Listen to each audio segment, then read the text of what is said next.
cheat on me with my best friend. I'll wreck your career and publicly humiliate both of you. Sarah have treated my wife and me like family for numerous years, almost since we moved in across the street from them. We were really close as a group of 4. Our children are the same age as theirs and are best buddies. We were all one huge family. We ate supper together many times a week. We have trips together. Was like a brother to me, and my wife and Sarah were close as well. The news of an affair between my wife and caught me totally off guard 5 months ago. My wife had left her email open on our computer, and I saw an email from her to her long-standing therapist in which she said that would be accompanying her for an upcoming appointment again. Is going on. My thoughts raced why on earth would be attending her treatment sessions without my knowledge. I ran a search and discovered some further emails to and from the therapist, confirming that had been attending sessions with her for around 6 weeks. I examined our phone account and saw that they had been sending hundreds of SMS every day since late summer, culminating at about 500 per day by the holidays. In terms of the holidays, my wife and I hosted both our families, parents, siblings, etc. for Thanksgiving and Christmas dinners, and Sarah joined us for dinner or after dinner on both occasions.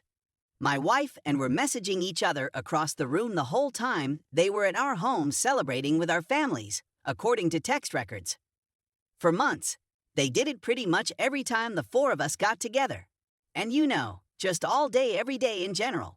But what disturbs me the most is that they were doing it right in front of Sarah and me.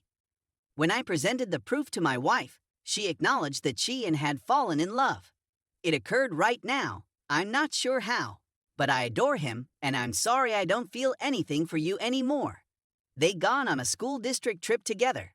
Something had occurred in her hotel room, and things had escalated rapidly. She stated, as I lay face down on the sofa, unable to look at her, that they had already made preparations to move out and divorce me and Sarah, and that although they didn't intend to move in together right away due to the kids, they would most likely do so soon. Meetings with the therapist were purportedly largely for the purpose of finding a gentle way to break this to me and Sarah, since they were so worried about our well-being. Sarah and I am very persuaded that they had no intention of informing us about the affair at all, and that they intended to discover their affections for one another many months later, when they'd found another cause to divorce the 2 of us. My wife left 2 months ago. I was and still am completely shattered. Every day, I weep. I was crying when I wrote the first few lines of this narrative. I'm always concerned about the influence on our children, but I'm also not a shrinking violet when I believe I've been mistreated. And in this situation, I was objectively terribly mistreated. So, a few of years ago, ran for a seat on the Board of Education as a huge underdog. I assisted him with campaign materials and debate preparation, and my wife, a well-known school district employee, this will be significant later, spread the news as best she could. To our amazement, he won in a squeaker by just a few hundred votes. Universe revolved on his position on the board. He volunteered for every committee he could find. As they were frequently attending to school activities and meetings together on nights and weekends, this became the basis of his affair with my wife. When I discovered the affair, my thoughts soon moved to vengeance, and it seemed to me that an extramarital affair between a member of the Board of Education and a school district employee was at best poor politics and perhaps a violation of district policy. Making matters worse for them was the fact that my wife was in the running for an available administrative post, and everyone knew she was almost certain to get the job and the significant salary boost that came with it. She had just completed her master's degree in school administration at the request of her principal and superintendent in order to be promoted to this precise post. I had lots of proof of the affair, including messages from both of them confessing to it, text records showing that they were messaging hundreds of times per day, emails to and from the therapist, and so on.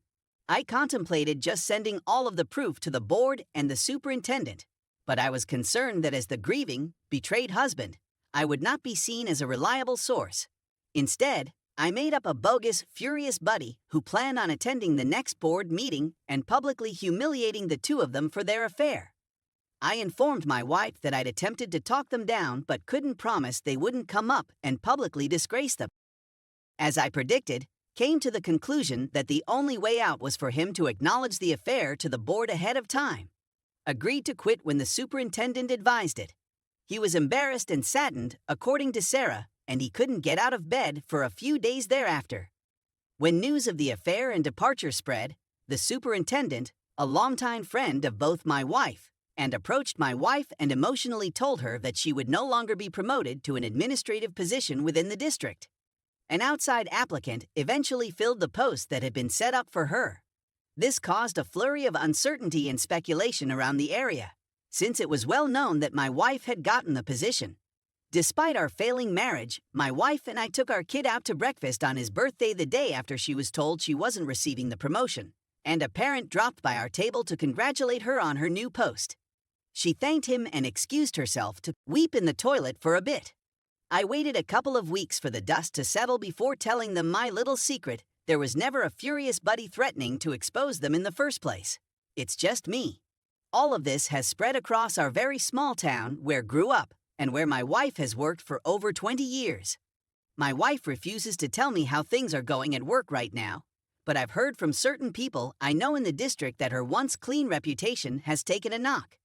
Who was formerly a boisterous social presence in our area and at local events and bars, has entirely disappeared and only emerges to mow his lawn.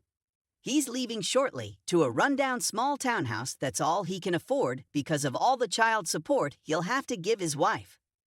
Despite the public humiliation, my wife and insist that they want to attempt to work things out.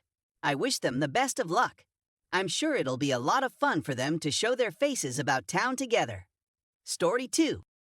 My 28M brother 35M just had his second child. Based on the reaction, I don't know who to comfort. My brother and his wife have a daughter and have been expecting a second child for some time. It's no secret that my brother has always wanted a son. My brother's second kid, a baby girl, was born recently. My brother sobbed out of disappointment. My sister-in-law was saddened by the response. I'm not sure who to console at this time, since both my brother and sister-in-law want reassurance. What was supposed to be the happiest moment for both of them turned out to be the worst. They also chose a name that sounded like a male for the newborn. In hindsight, I prefer to bring a baby girl into the world. However, I would adore my kid regardless of gender.